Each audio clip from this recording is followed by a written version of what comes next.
Drama serial जब की आने वाली एपिसोड्स बहुत ही इंटरेस्टिंग होती हुई नज़र आ रही हैं। क्या एक ऐसा राज सामने आ गया जिसने पूरे घर में आग लगा दी? क्या ऑन के दोस्त की वजह से साकब साहब का घर टूटने के करीब पहुंच जाएगा? और क्या आरफा बेगम का बरसों पुराना सियाह राज उनकी शादी का खात्मा बन जाएगा?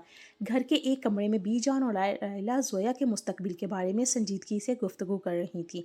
दोनों यही चाहती थी कि जोया की शादी ऐसे शख्स से हो जो उसे ज़िंदगी भर खुश रख सके।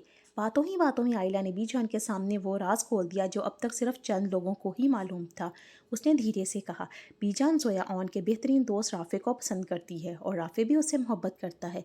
दोनों एक दूसरे के साथ अपनी पूरी ज़िंदगी गुजारना चाहते हैं। मुझे यकीन है कि राफे बहुत अच्छा इंसान है, वो जोया को हमेशा खुश रखेगा। मगर आयला और बीजान को इस बात का बिल्कुल भी अंदाज़ा नहीं था कि इस कमरे के दरवाजे के बाहर शमसा खामोशी से खड़ी उनकी एक एक बात सुन रही थी। जैसे ही शमसा ने राफे और जोया का नाम सुना, उसके तो होश उड़ गए। वो पहले ही आयला और ऑन के रिश्ते को कबूल नहीं कर पाई थी और अब उसे यूं महसूस हुआ जैसे उसकी दूसरी बेटी भी उस रास्ते पर चल पड़ी हो। गुस्से से बेकाबू होकर शमसा कमरे में दाखिल हुई और चीख कर बोली, साकिब साहब ज़रा आकर देखें, आपकी माँ और आपकी लाडली बेटी मिलकर मेरी दूसरी बेटी की ज़िंदगी भी बर्बाद करना चाहती हैं।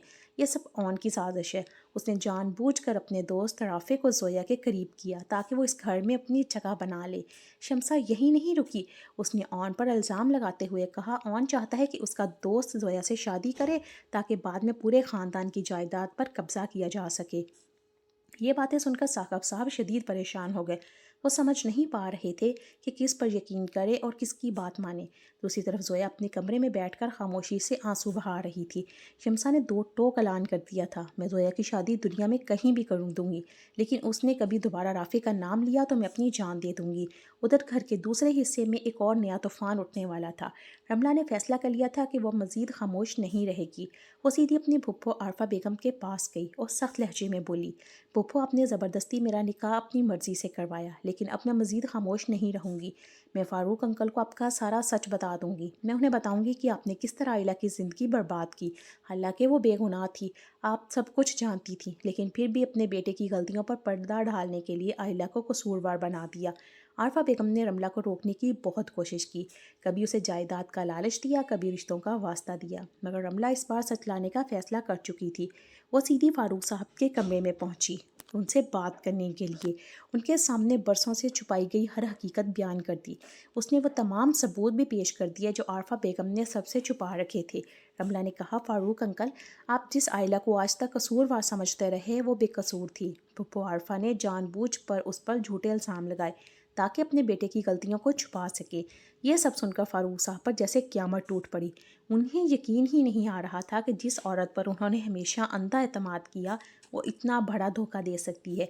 गुस्से से उनका चेहरा सुर्ख हो गया। वो फ़ौरन बाहर आए, सबके सामने आरफा बेगम को मुखातिब करते हुए बोले, आरफा, तुमने सिर्फ एक लड़की पर जुल्म नहीं किया, बल्कि मेरे एतमाद, मेरे रिश्तों और मेरे ख़ानदान को भी धोखा दिया है। तुमने अपने बेटे की गलतियों पर पर्दा ढालने के लिए एक मासूम लड़की की ज़िंदगी तक तबाह कर दी। अब मेरे लिए तुम्हारे साथ एक लम्हा भी रहना मुमकिन नहीं। ये कहकर उन्होंने आरफा बेगम को तलाक दे दी और साफ अल्फाज में कहा, आज के बाद इस घर में तुम्हारी कोई जगह नहीं है। दूसरी तरफ आयला ऑन से शिकवा कर रही थी कि उसके दोस्त की वजह से पूरे घर में हंगामा बर्पा हो गया है, मगर ऑन खामोश था। उसे यकीन था कि सच एक ना एक दिन ज़रूर सबके सामने आ जाएगा और हर इल्ज़ाम खुद ब खुद ख़त्म हो जाएगा। अब कहानी एक नहायत दिलचस्प मोड़ पर पहुंच चुकी है। एक तरफ शमसा हर मुमकिन कोशिश कर रही है कि जोया और राफे को एक ना होने दे, जबकि दूसरी तरफ आरफा बेगम अपनी साजिशों की सज़ा भुगत रही हैं। लेकिन अब देखना ये होगा आने वाली एपिसोड्स में